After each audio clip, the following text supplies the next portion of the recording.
کا یہ افسانہ ہے یا مضمون ہے، اس کا نام ہے خاموش. میں صرف آدھا سفر پڑھتا ہوں اس میں سے، اور یہ صرف اس لیے ہے کہ I was really impressed by this quality of writing. اور جتنا تھوڑا بہت پڑھا ہے اس سے تھوڑا سا ہمیں اندازہ ہو جائے گا. خدا تم خاموش ہو کیوں؟ معلوم نہیں. جب فرشتوں نے تم سے سوال کیا تھا کہ مٹی زیادہ زمین پر فساد برپا کرے گا، تو تم نے کہا تھا کہ میں وہ جانتا ہوں جو تم نہیں جانتے. اس کے بعد سے خاموشی ہے تمہاری طرف سے. شاید تم جانتے ہی ہو جو فرشتے نہیں جانتے، ہم انسان بھی نہیں جانتے. ہاں، بیچ میں تھوڑے سے وقفے میں تم نے گفتگو کی تھی موسیٰ سے، نہ جانے ادھوری تھی یا مکمل. جو تم کہنا چاہتے تھے موسیٰ کو کہہ دیا یا نہیں؟ تم ہی جانو کہ موسیٰ نے تمہیں کیا کہا کہ تم پھر خاموش ہو گئے. بالکل خاموش. بس خاموشی سے اپنا قلم چلا رہے ہو، کہانیاں لکھ رہے ہو. کبھی کبھی میرا دل چاہتا ہے کہ میں تمہارے ہاتھ سے قلم لے کر خود کہانیاں لکھوں، مکمل کہانیاں، زندگی سے، خوشیوں سے بھرپور کہانیاں. ایسی کہانیاں جن میں غم نہ ہو، رنج نہ ہو، خوف نہ ہو. معلوم نہیں میری کہانی میں تم ہوگے کہ نہیں، مگر وہ کہانیاں مکمل ہوں گی. کبھی اپنی دنیا دیکھی ہے؟ ہاں، دیکھ تو رہے ہو تم، خاموشی سے ایک تماشبین کی طرح. آؤ، تماشا لگا ہوا میں تمہیں دکھاتا ہوں کہ ایک مخلوق کی نظر سے دیکھو، خاموشی سے. کن بھی نہ کہنا، بس چپ چاپ دیکھتے جاؤ. یہ ایک page, it shows the strength کہ جس طرح انہوں نے لکھا ہے. I am really impressed. بھائی نے بات کی کہ یہ کتاب، اور واقعی میں بھی 2 منٹ بیٹھے بیٹھے یہاں 2 صفحے کھولے، اور واقعی بہت اچھی کتاب ہے. میں اس میں بھی بیسک گناہ گار، وہ بھی اسی کتاب کا. اپنی آخرت کی فکر کرنی چاہیے. دنیا تو چند روز کی ہے، اصل جگہ تو آخرت ہے جہاں ہمیں ہمیشہ رہنا ہے. مولانا وہی پرانی باتیں دہرا رہے تھے جو ایک عرصے سے ہم سنتے آ رہے ہیں.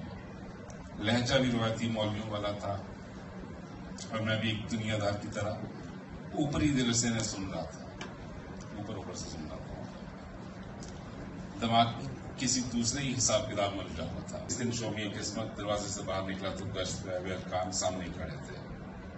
نہ جائے رفتن نہ پائے ماندن والا حساب تھا. مولانا نے اپنی تقریر ختم کرتے ہوئے نہایت عاجزی سے کہا کہ مسجد کا تعمیر جاری ہے اور ہمیں حسب اقتدار مدد کیجیے، اور اپنے عزیزوں اور دوستوں سے بھی گزارش کیجیے کہ اس نیک عمل میں دل کھول کر حصہ لیں. کہاں بن رہی ہے مسجد؟ میرے لہجے میں استجاب تھا. میں ابھی تک یہ سمجھ رہا تھا کہ مجھے نماز کے لیے مسجد لے جانے کی کوشش کریں گے، اور اس سے بچنے کے لیے میں بہانہ بھی کر چکا تھا. مگر یہاں تو بات ہی دوسری نکلی. کچی وادی کے داخلی دروازے پر سیدھے ہاتھ میں مسجد کی تعمیر زور و شور سے جاری ہے. مولانا نے ہاتھ اور آواز کے اشارے سے سمجھایا. اور یہ مسجد پکی بن رہی ہے؟ اس دفعہ میرا سوال سیدھا تھا. جی جناب، اس لیے ہم آپ جیسے نیک بندوں سے مدد کے خواہاں آئے ہیں. مولانا نے قدرے فخریہ لہجے میں جواب دیا. معذرت چاہتا ہوں مولانا، میں نے ٹھنڈی سانس لے کر کہا، مگر جب کسی کچی وادی میں پکی مسجد بنتی ہے تو مجھے خدا گناہ گار محسوس ہوتا ہے.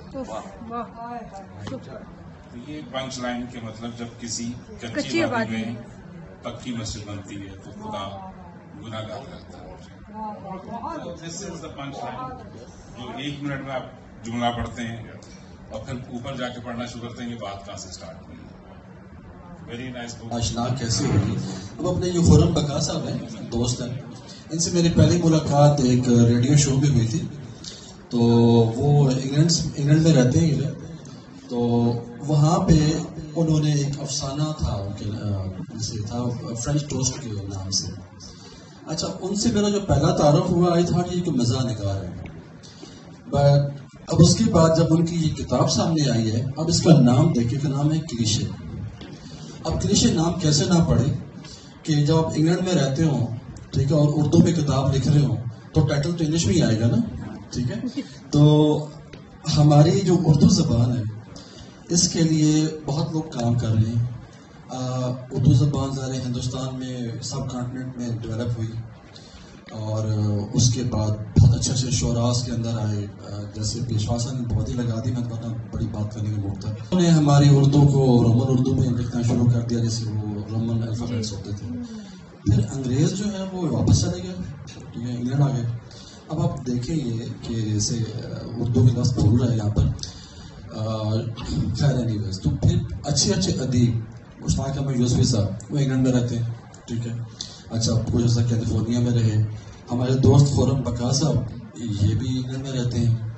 تو اردو زبان نے بھی اپنا جو تنوع تھا یا جس کے اندر جو رچنس آنی تھی، وہ باہر جو پاکستان سے باہر لوگ بیٹھے ہیں وہ لوگ جو ہے اس میں کنٹریبیوٹ کر رہے ہیں، وچ از اے ویری گڈ تھنگ. اب خرم بقا کے حوالے سے یہ ہے کہ بڑے مزدار انسان ہیں. آپ کبھی آپ کی ان سے بات آپ کی ہو، ان کا اپنا ایک اسلوب ہے، ان کا اپنا طریقہ ہے بات کرنے کا. تو جہاں تک رائٹرز کی بات ہوتی ہے، آپ اس کے سینگل سے دیکھیں کہ یہ ابھی جو محفل یہاں ہو رہی ہے اس میں کوئی ایسی اب یہاں پر جو لوگ ادیب ہیں، رائٹرز ہیں، وہ اس کے اندر سے ایسا سو کے ٹیک اوے ہوگا اس ساری محفل کے اندر سے جو دوسرے لوگ نہیں دیکھ سکتے اس کو. اب ابن انشا کو کبھی ایک دم مطلب سب لوگوں نے پڑھا ہے، تو انہوں نے اپنی کتاب میں لکھا کہ میں جرمنی میں یوروپا سینٹر ہے، سر کریکٹ کیجیے اگر میں غلط کہہ رہا ہوں. تو یوروپا سینٹر میں وہاں سے گزر رہا تھا، تو ایک گورا جرمن گزرا، مجھے دیکھ کے کہتا ہے آج یو این امیرکن بوائے. کہتا ہے پہلے تو خیر ہم خوش ہوئے کہ بھائی بوائے کہا، ہماری عمر ہی کیا ہے، لیکن سوچا کہ اس نے ہمیں امیرکن کیوں کہا. کہتا ہے شاید تک کالا سمجھا ہوگا اس نے ہمیں، ٹھیک ہے. تو اب یہ عام سی بات ہے، لیکن جب رائٹرز کو دیکھتا ہے تو اس بات سے پوری ایک بات بناتا ہے، ٹھیک ہے. اب ان کا جو میں نے پہلی دفعہ جو ان کے وربلی انہوں نے جو ریڈیو شو میں بات کی تھی اپنی فرینچ ٹوسٹ کے حوالے سے، اس کے اندر انہوں نے فرینچ لینگویج کے بارے میں کہاں سے کہاں تک بات لے کے گئے. لیکن میں باؤنڈ ہوں کہ میں اس کو بات نہ کروں، کیونکہ وہ ان کی اپنی کتاب میں وہ ان کا ایسے ہوگا. لیکن یہ میرے لیے حیرانگی تھی کہ انہوں نے جب یہ کتاب لکھی، یہ کلیشے، اس کے اندر انہوں نے جو ایک یہ سنجیدہ کتاب ہے جو کہ ناٹ ٹیک اٹ لائٹ. یہ بڑے اچھے افسانے ہیں، اس کے اچھے سینس میں نہیں کہ اچھی اچھی باتیں ہیں، وہ ڈیٹیلز ہیں جو کہ ایک رائٹر جو تھنکر ہے وہ ان کو دیکھ سکتا ہے. And he express it very nicely. اب کسی بھی کہتے ہیں ایک محفل کو بور کرنا ہو تو آپ کی کتاب لے کے پڑھنی شروع کرتے ہیں، ٹھیک ہے. لیکن یہ کیونکہ میرا ذمہ داری یہی تھی کہ میں ان کی کتاب کے بارے میں ہی بات کروں، تو آبویسلی تھوڑا سا بھی اچھا ہاں ایک اور بات بھی ہے، مجھے ایسے کل کہا گیا تھا اس کے اوپر بات کرنے کو، میرے پاس کتاب نہیں تھی. تو مجھے ایسا ایکسپیرینس کوئی نہیں کتاب پڑھے بغیر کتاب کے بارے میں جو ہے آپ رائے دے سکیں. تو پھر میں رات کو خرم کو کہا، میں نے خرم مجھے کچھ بھیجو یا تمہارے بارے میں بات کرنی ہے کل. تو انہوں نے کچھ شیئر کیا میرے ساتھ. تو ابھی جو کہ بہت اچھے پرنٹ میں ہے یہ کتاب، تو بہتر ہے میں یہیں سے پڑھوں. اب ان کے اسلوب کا اس سے اندازہ لگائیں کہ یہ اس کا کانٹیکسٹ جو ہے World War II ہے بیسیکلی، جس زمانے میں کیونکہ موسٹلی جو مسلم لیگ تھی یا موسٹلی جو مسلم پارٹ آف دا انڈیا تھا، انہوں نے بہت کنٹریبیوٹ کیا World War II میں فوجی دے کے. تو اس زمانے میں کسی کو نہیں پتا تھا کوئی کس کے لیے کیوں مر رہا ہے، ٹھیک ہے. تو اس میں ایک بس میں ایک یا ڈیڑھ پیرا پڑھوں گا اس کا. تو یہ ایک والدہ ہے جو اپنے ایک سپاہی چاند نام اس کے بیٹے کا نام ہے، اس کی طرف سے ملکہ عالیہ کو لکھ رہی ہے کہ اس نے کیا کیا. کچھ تو لکھتی ہے، از طرف رانی بی بی، والدہ سپاہی چاند، جناب علی میں جانتی ہوں کہ آپ لوگوں کا وقت بہت قیمتی ہے، اس لیے زیادہ لمبی بات نہیں کروں گی. سپاہی چاند میرا جوان سال بیٹا تھا جو محض 19 سال کی عمر میں سمندر پار محاذ جنگ میں بھیج دیا گیا. وہ میرا اور میرے مفلوج شوہر کا اکلوتا سہارا تھا، اور جو غیر ملک میں ملکہ عالیہ کے وقار کے لیے لڑتا ہوا شہید ہوا. چاند چھوٹا سا تھا تب بھی وہ رات کسی کے گھر نہیں گزارتا تھا. اسے اپنے گھر اور اپنے بستر کے علاوہ نیند نہیں آتی تھی. مجھے یقین ہے کہ وہ اپنی قبر میں بھی جاگ رہا ہوگا. ٹھیک ہے. اب یہ مطلب اسے کہتے ہیں کہ وہ آپ کے اندر سے نا وہ جان نکال جاتی.